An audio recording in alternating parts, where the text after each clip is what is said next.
Shalom. In this week's video on misconceptions in the Torah, we're going to discuss whether or not Jews have horns. Now, the answer is obvious, no horns. Yet, at the same time, where does this come from that so many anti-Semites think that Jews have horns? It actually comes from a misreading of a verse, a mistranslation of a verse that Michelangelo and his contemporaries misread.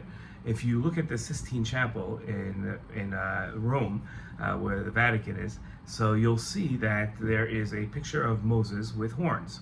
And from there, the rumor got around that Jews had horns because in the Sistine Chapel, Moses has horns.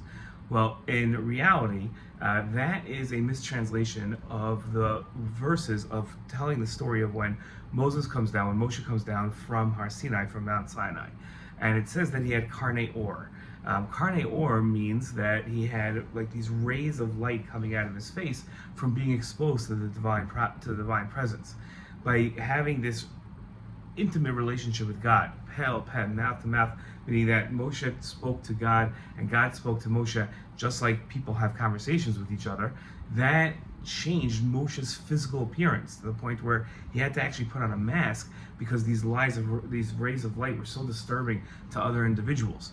Well, karen or means rays of light, but the horns on an animal are called karnot. They're called horns with the same shoresh, the same root word in Hebrew as rays of light and horns, karen. So Michelangelo and his contemporaries, whoever he was looking at to get his translation of the Bible, misunderstood and got the word wrong.